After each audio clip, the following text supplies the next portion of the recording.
This segment is sponsored by McCaffrey Health Center.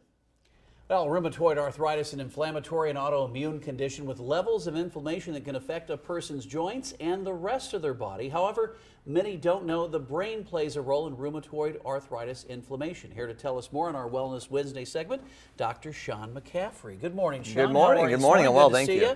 Yeah, rheumatoid arthritis, for those who don't know what it is, give us a little breakdown of what it's all about. The biggest thing is it's a chronic inflammatory disorder that likes to affect your joints and your joint tissue more than anything. You'll see it in fingers, wrists, elbows, feet, toes. It can be debilitating and it's progressive. It tends to start and just continue going throughout your life. So what happens when those inflammations occur? Well, once you get the inflammation in the joint itself starts to deteriorate a little bit. You'll end up seeing your immune system will get involved. The joint will get swollen, it'll get red, it'll get extremely painful. But there's always been other things associated with rheumatoid arthritis. Other than the pain and the stiffness that we have, we've noticed there's other issues. There's fatigue a lot of times. There's cognitive issues where we get in trouble with lethargy and forgetfulness and things of that nature, and they weren't sure until recently just why. Well, a lot of illnesses, kind of those symptoms you're describing, even when you get something as simple as a common cold or a flu, that affects your body and all the other aspects, even just the forgetfulness aspect of it. But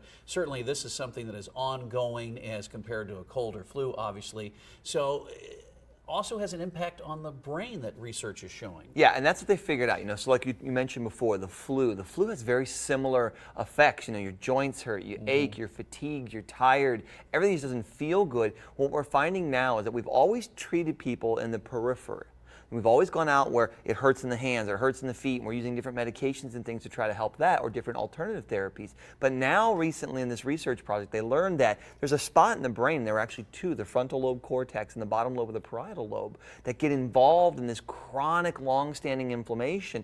And that is most likely the inflammation that's not just out here, it's systemic. It's everywhere in the body. And because it's everywhere, it affects the brain. And that's what brings on the fatigue and tiredness, and it's going to force them to change their therapy. So since these, the new research has found the correlation between the pain elsewhere in the body and the brain, does this also have a negative impact on the brain itself? Yeah, over time it can, because as you're firing this chronic inflammatory process through the brain, it can actually over time start to hinder brain function or damage brain tissue like it does out in the hands. It's just not as noticeable. You don't see it, you don't have a spot in your brain where there's a flexible joint, right. So you don't see those type of things. You don't get the pain up there per se, but it affects the tissue itself. So what we're learning with this is that our current therapies, steroids, immune suppressants, things of that nature that tend to affect the outer body, there may be other alternatives. And when we look at autoimmune disorders, 'cause that's where they put rheumatoid arthritis, you always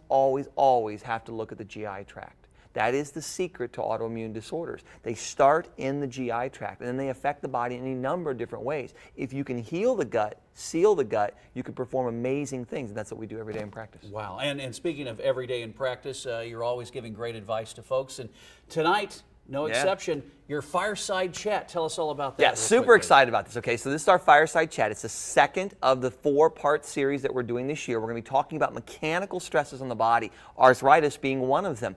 Anything going on in a joint, a wrist, a neck, a back, if you've got some type of pain that just won't heal, or you've gone through therapy, you've gone through rehab and it was unsuccessful, this is for you. I'm sure you can go online to McCaffreyHealth.com and sign up real quick. We have a tonight at 6 p.m. at the end at 8:35. Okay, but you'd like to sign up people in advance just to get a head If count. we can, just for a head count. It helps a lot. Right. Dr. Sean McCaffrey, thanks for joining us this All right, morning. thanks, Joe. I appreciate it. Stay with us. We're coming right back right here on Good Day Marketplace.